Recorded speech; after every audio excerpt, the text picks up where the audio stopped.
সামনেই সরস্বতী পুজো। সরস্বতী পুজোর দিন কিন্তু খিচুড়ি বা পোলাওয়ের সাথে আমরা নিরামিষ আলুর দম বানিয়ে থাকি। আজকে সেই রকমই একটা নিরামিষ রেসিপি নিয়ে চলে এসেছি। দুর্দান্ত টেস্টি এবং খুব সহজেই হয়ে যায়। প্রথমে কাজু আর চাল মগজটাকে 10 মিনিট মতো ভিজিয়ে রাখবো, তারপর একটা মিহি পেস্ট তৈরি করে নেব। ছোট ছোট নতুন আলু প্রেসার কুকারে একটা সিটি দিয়ে নিয়েছি, নুন দিয়ে সিটি দিয়েছি, তারপর খোসাটাকে ছাড়িয়ে নিয়েছি। এবার রান্নার দিকে চলে এলাম। প্রথমে ক্যাপসিকামটাকে কিউব করে কেটে নিয়েছি, নিয়ে সাদা তেলে ক্যাপসিকামটাকে ভেজে নিচ্ছি। ক্যাপসিকামটাকে ভাজার পর ফোড়নের জন্য গোটা গরম মশলা আর গোটা জিরে দিয়ে দিলাম। গোটা গরম মশলার মধ্যে দারচিনি আর এলাচ দিয়েছি। এবার দিয়ে দিলাম কাঁচা লঙ্কা কুচোনো আর 1 চামচ আদা বাটা। ভালো করে ফোড়নটাকে সুন্দর করে ভেজে নিচ্ছি। তারপরে দিয়ে দিচ্ছি বেশ কিছুটা পরিমাণে জল। গুঁড়ো মশলা অ্যাড করবো, জলটা না দিলে মশলাটা পুড়ে যেতে পারে, তার জন্য আমি জলটা দিয়ে দিলাম। তারপর দিয়ে দিলাম গুঁড়ো হলুদ 1 চামচ, 1 চামচ জিরে গুঁড়ো, 1 চামচ কাশ্মীরি লাল লঙ্কার গুঁড়ো আর পরিমাণ মতো নুন। সমস্ত কিছুকে খুব সুন্দর করে কষিয়ে নেওয়ার পরে তারপর একটা গোটা বড় সাইজের টমেটোটাকে দিয়ে ভালো করে কষিয়ে নিচ্ছি। টমেটোটা কষানোর পরে এবার 2 মুঠো মতো কড়াইশুঁটি দিয়ে দিচ্ছি। কড়াইশুঁটিটাকে দিয়ে ভালো করে কষিয়ে নেব।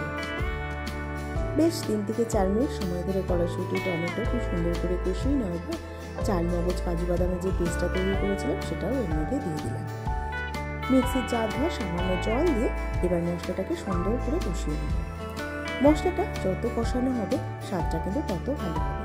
মশলাটা কষাতে কষাতে 1 চামচ কাসুরি মেথি দিয়ে দিলাম, ড্রাই রোস্ট করা শুকনো কড়ায় কাসুরি মেথিটাকে একটু ভেজে নিই, তারপরে মধ্যে দিয়ে দিলাম।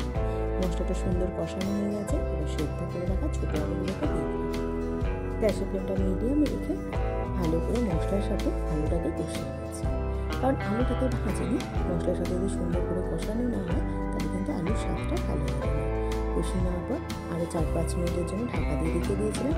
4-5 মিনিট পর ঢাকাটা খুলে নিয়ে গ্রেভির জন্য উষ্ণ গরম জল দিয়ে দিচ্ছি।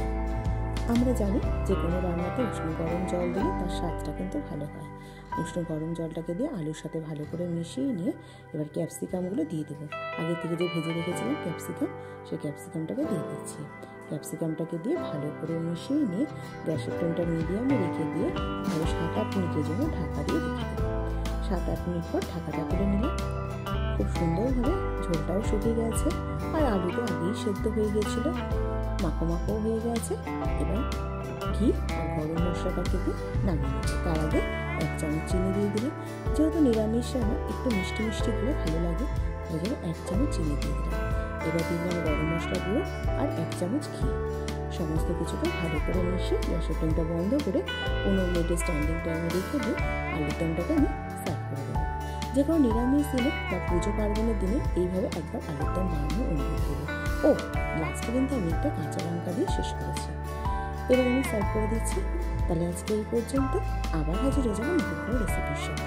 ভালো থাকবে, সুস্থ থাকবে, ধন্যবাদ।